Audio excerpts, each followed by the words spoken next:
Assalamualaikum warahmatullahi wabarakatuh.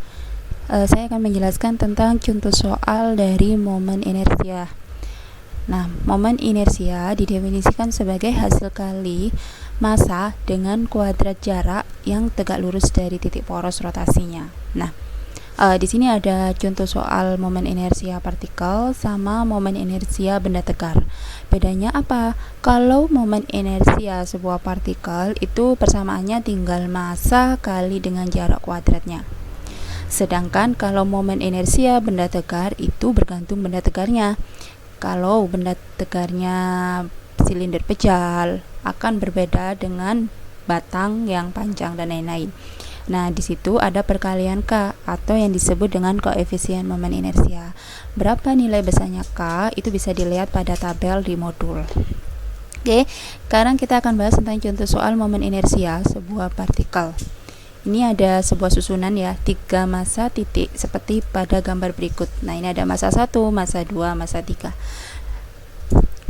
Jika massa 1 adalah 1 kg, massa 2 adalah 2 kg, massa 3-nya 3 kg. Tentukan momen inersia sistem tersebut jika diputar menurut A, poros P, B, poros Q. Nah, ini soalnya ada dua ya. Berapa sih momen inersia itu ketika diputar di poros P? Dan soal yang kedua itu berapakah momen inersia jika porosnya itu diganti, dia diputar di sumbu Q. Oke, kalian fokus di sini ya, dijawab.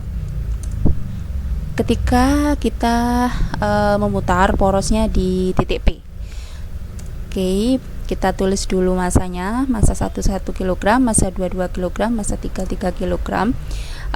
Massa 1 ke massa 2 kita sebut dengan R2. Sedangkan massa 3 ke massa 1 kita sebut R3.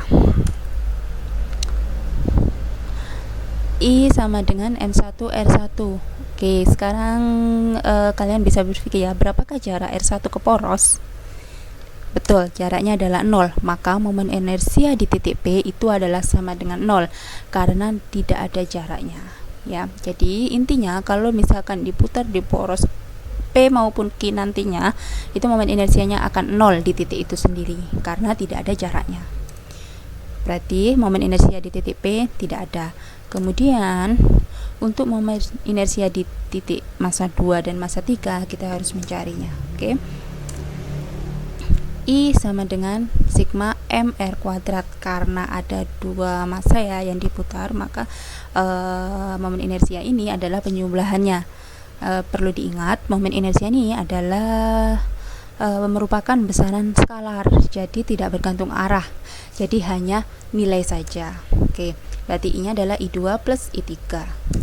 I2 itu adalah massa 2 kali R2 kuadrat ditambah massa 3 kali R3 kuadrat. Ini tinggal masukkan nilainya ya.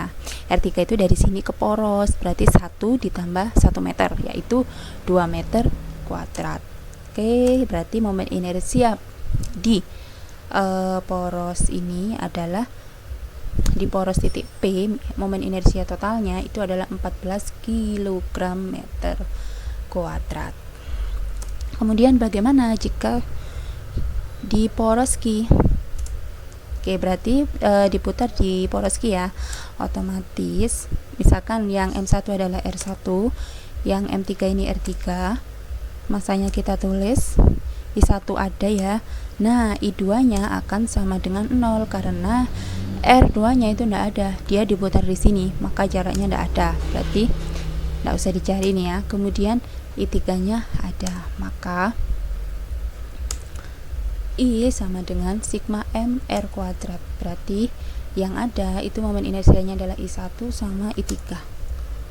Nah, kita tinggal masukkan nilainya, massa 1 1, massa R1-nya 1, yang kedua massa ininya 3, R2-nya 3. Nah, momen inersianya 1 tambah 3 sama dengan 4 kg meter kuadrat. Oke. Jadi, momen inersianya lebih besar ketika diputar di poros P ya daripada diputar di poros Q. Cukup sekian, terima kasih. Assalamualaikum warahmatullahi wabarakatuh.